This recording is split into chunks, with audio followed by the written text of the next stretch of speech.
The rain had just started when Daniel Harper folded the termination letter and slipped it into his coat pocket.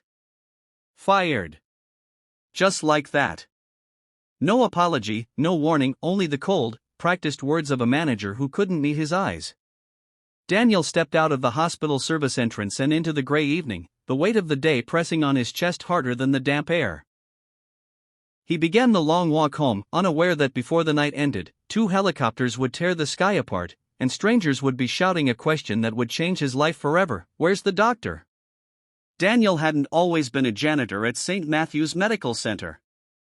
Years ago, he'd worn a white coat and carried a stethoscope, his name printed proudly above the pocket, Dr. Daniel Harper. He'd been a trauma surgeon.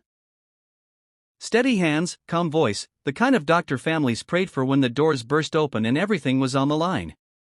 But life had unraveled after his wife, Emily, died suddenly of a brain aneurysm. Grief hollowed him out. Nights blurred into mornings, and when his young son Noah needed him most, Daniel was barely holding himself together. One mistake in the operating room, not fatal, but serious, ended his surgical career. The hospital board revoked his privileges. The white coat vanished. Bills piled up. Pride dissolved into survival. To keep a roof over Noah's head, Daniel took the only job the hospital would offer him: night janitor. He cleaned the same halls where he once saved lives, pushing a mop past framed photos of award ceremonies he used to attend. He never told Noah the full story. "Work is work," he'd say, smiling. "And we're okay." But the truth was harder.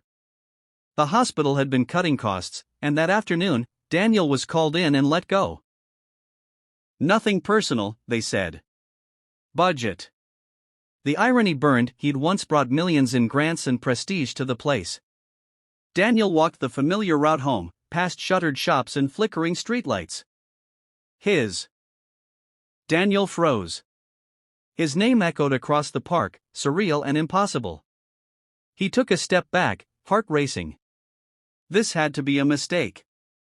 He was nobody now, just a fired janitor walking home in the rain.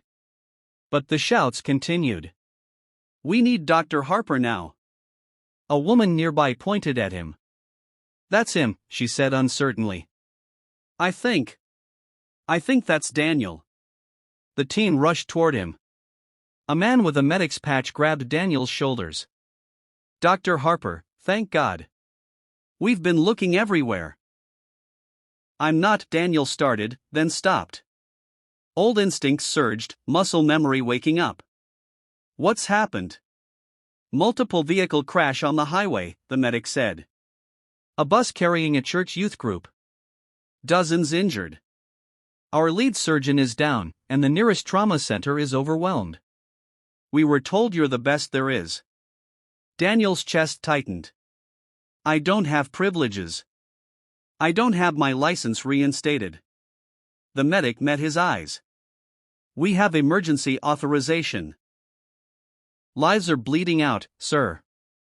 For a split second, Daniel saw Emily's face, heard Noah's laughter, felt the years of doubt and shame pressing in. Then he nodded. "Take me." Inside the helicopter, the noise faded into focus. Daniel strapped in, mind already racing through triage protocols, surgical plans, names of medications. As they lifted off, the city shrinking below, something inside him steadied for the first time in years. The crash site was chaos. Twisted metal, flashing lights, cries cutting through the night. Daniel moved like he'd never left the field, voice calm, commands precise. He knelt beside a teenage boy with internal bleeding, then a woman trapped under debris. He worked through the night. At dawn, as the last patient was transported, Daniel slumped onto the curb, exhaustion washing over him. A gray-haired man in a suit approached.